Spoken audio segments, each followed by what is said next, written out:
You know, there's a lot of things in Naruto that don't necessarily sit right with me as somebody who needs to know all of the facts. And while most of these moments come from the war arc, the moment we're going to talk about today, more specifically, the clan we're going to talk about today, comes from very early on. We're going to be talking about the Kaguya clan, and more specifically, how their entire existence both perplexes and confuses me. But hopefully, with some well thought out assumptions, we can make sense of why this clan exists and more importantly, how they exist. But before we get into tying up loose ends, guys, please, for me, like this video, subscribe to the page, and hit that noti bell. And if you're feeling particularly spicy, hit the join button, become a member of the Weeb Alliance over here on YouTube. You'll be getting access to 3 additional videos a month from me, badges, emotes, and if you join at the highest level, shoutouts at the end of every single YouTube video. These additional videos come in the form of Naruto videos that are too short for me to make a full YouTube video about, like the one I recently did called Everything That's Wrong with the Rinnegan, or vlogs like the one I just made of me and my girlfriend going to Hawaii for 5 days. Whatever you decide to do, just know there's no correct way to support me, and I appreciate you just being here now. So, the Kaguya clan.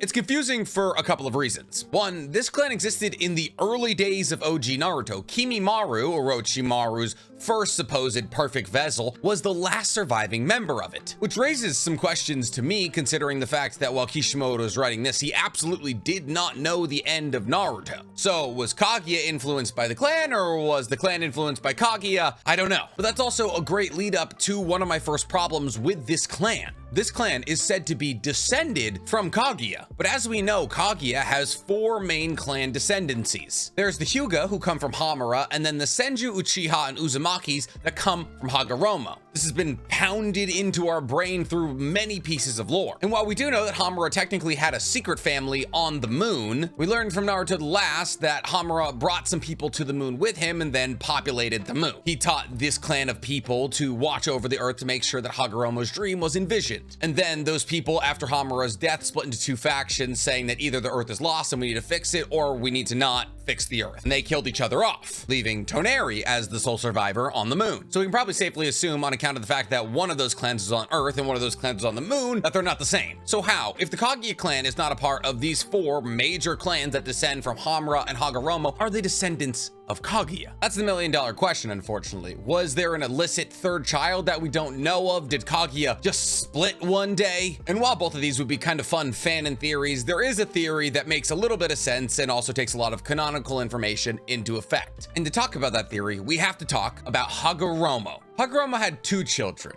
Indra and Ashura. Ashura obviously went on to progenerate the Uzumaki and the Senju, while Indra went on to create the Uchiha. Indra's cycle of hate is what made the Uchihas want to fight the Senju for all of eternity, because Hagoromo chose Ashura to be the messenger of his, hey, let's all get together through the power of chakra message. And for all of time, Indra and Ashura, and then both Indra and Ashura's children, fought. Now, the reason these battles were even was because Ashura inherited Hagoromo's chakra, while Indra inherited Hagoromo's eyes. Both incredibly powerful weapons on their own, and just about equal when pitted against each other. And I know, we see Ashura create the Rasengan in a non-canon episode. It's called the Chakra Bubble, and also, once again, non-canon. But this moment does speak to the fact that Ashura was the inheritor of most of Hagoromo's non-ocular ninjutsu. And therefore, Ashura probably received the genes, or the ability to do most of Kaguya's Kekemora. Because we know Hagoromo can use at least the majority of Kaguya's Kekemora, things like Truth Seeker Orbs, or the Sword of Nunabuko. And while we never see Hagoromo use Ashall Killing Bone, it's not insane to assume that he could. And if he couldn't, there is an explanation for that as well. You see, Hagoromo received canonically the Rinnegan. In some non-canon episodes, we see him running around with Sharingan when he's young.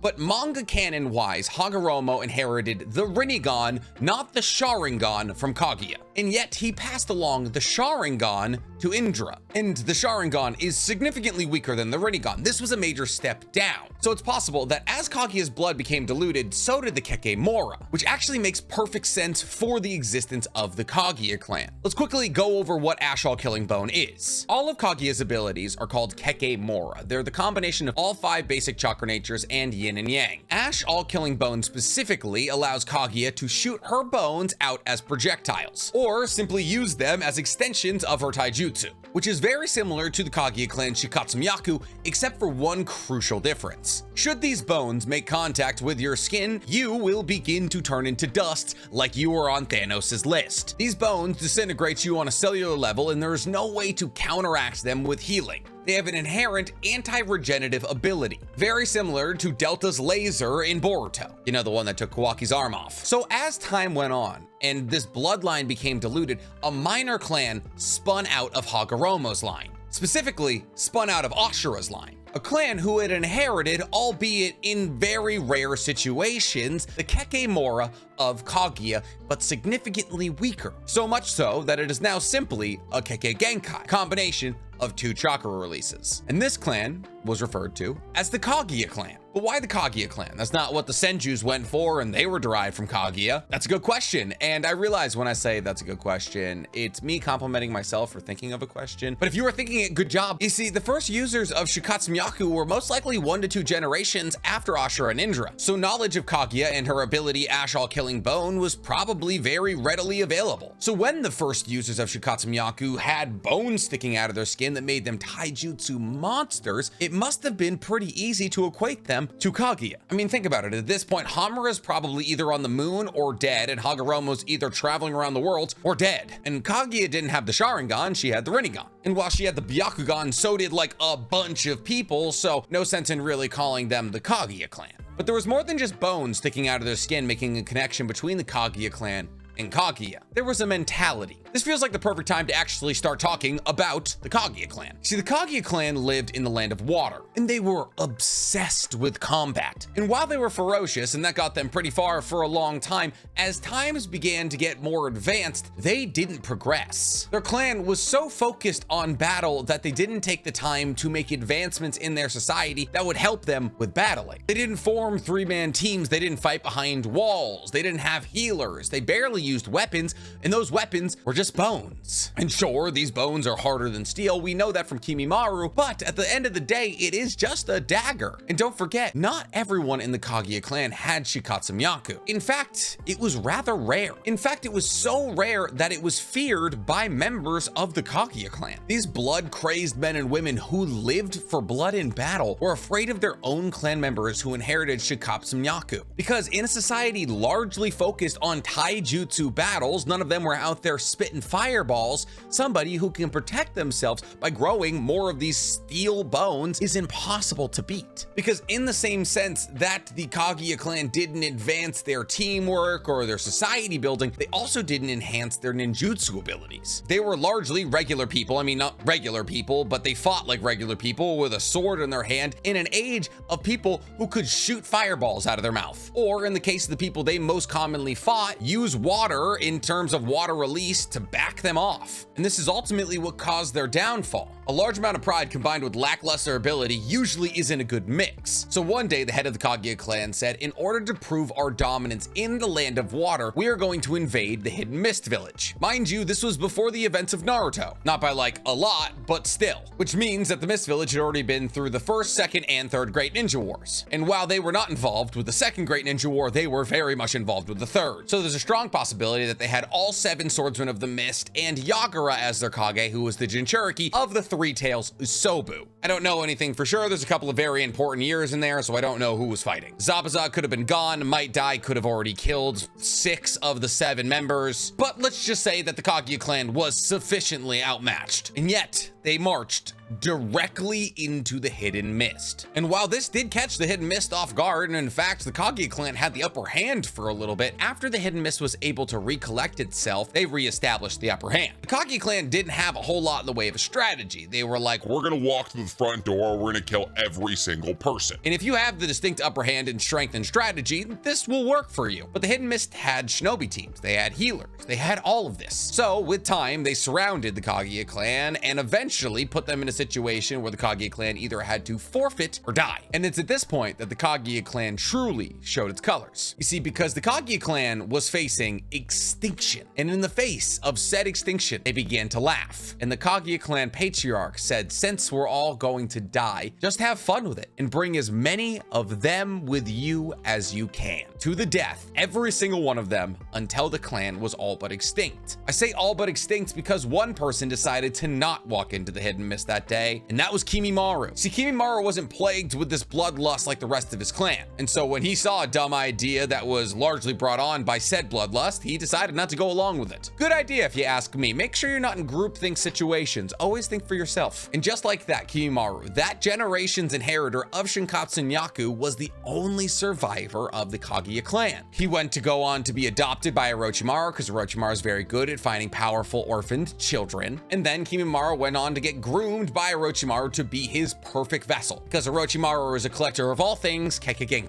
Kimimaro, though, unfortunately had a fatal disease. What fatal disease? We don't know the name of it, but Kabuto wasn't able to give him medical treatment because there was no other Kaguya's bodies to look at. Why is that important, you ask? Well, you see, the reason that users of the Shinkatsu Nyaku and just the Kaguya clan in general are so bloodthirsty is because their biological makeup was different. In order to biologically be able to operate without bones or produce them endlessly, their bodies had to be different. And the hormonal and pheromonal and just cell signaling things that this would require made them very bloodthirsty. And in a way, that made them even closer to Kaguya. Because this is Kaguya we're talking about, the woman who got abducted and ended up killing 4 men. The woman who saw her husband see her getting abducted, get freaked out by the fact that she killed 4 men, and overcorrected by putting the entire world in a genjutsu. You know, she's an Otsutsuki. She is inherently bloodthirsty. She ripped the Shiki in half. So to think that descendants of Kaguya that would inherit a genetic will to produce bones like she would inherit her bloodlust is not the craziest thing of all time. Or it's entirely possible that the Kaguya clan heard of Kaguya's bloodthirsty values and wanted to emulate that into themselves because they worshipped her. Look at a Kaguya clan member. They have these 2 red dots here. Those red dots are meant to symbolize Kaguya's short eyebrows. They're also meant to represent the 2 dots that aristocrats would wear on their heads during the Heian period in Japan. The Heian period was from 794 to 1185 in Japan. Kishimoto's kind of a nerd. And on top of these markings, they would also wear their hair in the same way of Kaguya. Well, at least they would wear their scalp in that way. The zigzag pattern in the scalp of every Kaguya clan member was meant in another way to give credence to her as the progenitor and also the holy image of their clan. But ironically, another part of their hair actually gives credence to somebody else. On top of the scalp, they also have these buns on the side. And these buns on the side, I don't know a better word for them, are the way that Tenchi, Kaguya's husband, wore his hair. Fun fact again, the scalp split zigzag thing is a symbolic hairstyle of the Yayoi period, which was the Bronze Age in Japan. So a clan that would go so far as to emulate the appearance of their goddess, it's not ridiculous to assume that they would also try to emulate what they perceive to be her personality. But yeah, unfortunately, that's all we have on the Kaguya clan, a very possibly interesting clan that we know very little about. It's one of those moments where you think, as an author, like Kishimoto has to know, by calling them descendants of Kaguya, we as fans are gonna try and understand the lineage here. But hey, maybe one day when I sit down with him in an interview, I'll get to ask him these questions. But if you guys liked my explanation of it, please, for me, like this video, subscribe to the page, and hit that noti bell. And if you really liked my explanation of it, well, go ahead and hit that join button, become a Weeb Alliance member over here on YouTube. I'm not gonna say I respect going out on your shield, but if we're being real, how much longer did the Kaguya clan have to survive in the era of Shinobi? They would have been wiped out eventually, or farmed for their Kekkei, so charging into the closest hidden village is kind of honorable. I'd also like to give a special shout out to Operov, who emailed me the idea for this video. Thank you so much.